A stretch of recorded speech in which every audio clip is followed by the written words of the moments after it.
This should have been opening day weekend, but right now it feels like a lot of America is closed thanks to coronavirus. Our ballparks and stadiums are empty. Our shops and restaurants are vacant. Workers are working from home. And in this community, we can't even go out and surf. But our strength is our resilience. Our weapon is staying put. And our patience now means we will have opening days later. But politically speaking, we have answers for you today.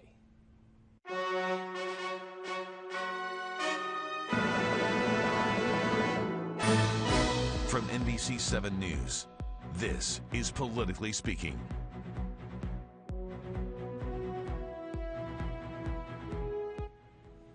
Thank you for joining us on Politically Speaking. I'm your host, Danny Freeman. Again, outside the studio, practicing our social distancing as best as we can. But make no mistake, we still have a very packed show for you today.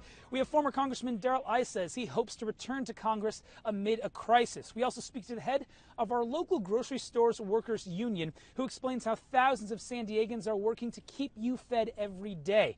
And we have an update on politicians who've tested positive for COVID-19. But we begin with San Diego City Council President Georgette Gomez, who breaks down what our city is doing to protect many of us from the impact of the virus.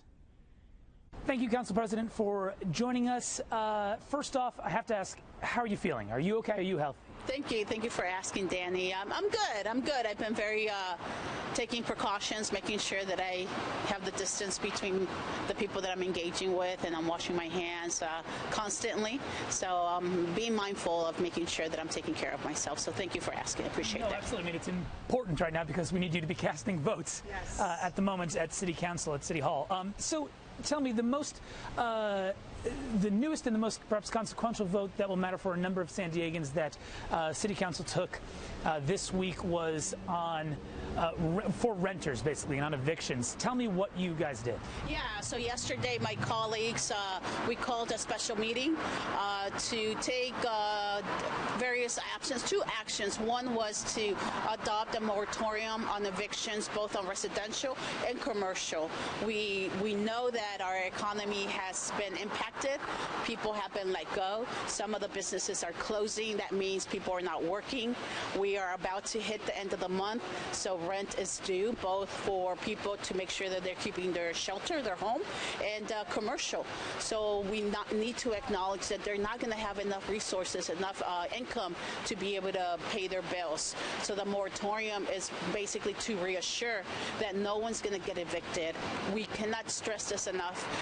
Anybody that is in need of making sure that they get a waiver from their landlord, they need to notify their landlord that I'm not going to be able to pay the rent. That's a requirement in order for them to be protected under this moratorium. So, and I just want to be clear, because, I imagine that this would be a question that a lot of San Diegans have, because not everyone is feeling the same sort of hurt that some others are feeling. This is not just a blank check for all San Diegans to say, I don't want to pay rent this month. Correct. No, there's going to need, the first action is they need to notify their landlords. Due to loss of income, I'm not going to be able to pay the rent, or I might be able to just pay a portion of the rent. Now, that's important. So notifying your landlord the day of. After that, they have 1 week to basically create documentation, either your pay stub or your bank statement, to be able to prove that you've been impacted because of the coronavirus. This is really emergency action to protect those that have been impacted by the crisis that we're dealing with right now. And they have to prove that they've been impacted. Just like businesses, the businesses that we've asked to be closed, obviously they're not making income, so they're going to show that they don't have enough money to be able to pay their lease. So they have to notify their landlord, and then they have a week to provide the evidence that they've been impacted. Or also because maybe they're still working, but they had to take time off because schools have been closed. They have to stay at home because of daycare. They're teaching their children. That's another impact as well. Or health reasons. They're dealing with a loved one that has been diagnosed with the coronavirus, and that too is a negative impact as well. So there's various ways of showing that you've been impacted by this critical crisis that we're dealing with right now. And the idea, again, is that we don't want folks who are suffering because of this illness to all of a sudden find themselves without a home. Correct. We want to make sure that if we're asking people to stay at home, which is really critical to really create to get to the point where we're flatlining the impact of this crisis, well, people need to keep their homes. So this is a response to making sure that people are keeping their homes. But more importantly, we know that there's a lot of disarray going on right now. A lot of people are feeling anxious. There's so much occurring. People are losing their jobs. Their kids are at home. People are having to manage their jobs while they're doing it at home. So there's a lot going on. So this is just an ability to bring a little bit of peace of mind for people, that you're not going to have the pressure of the month of the end of the month is coming. I believe in a week. I don't even know what day it is, but it's pretty close by. So we want to make sure that people are not having this anxiety of how am I going to pay my bills when I don't have enough money coming in. Let me ask you, Council President, one of the other things that came from the city government over the course of the past week has been this closure of parks, beaches. I know even surfers, people who are so accustomed to that in this San Diego community, they can't do that anymore. Why was that necessary? Because you see people saying, wait, I want to go to the boardwalk, I want to run, I want to go on the beach. Yes. We want to make sure that people are cooperating, because we don't know who has it and who hasn't, right?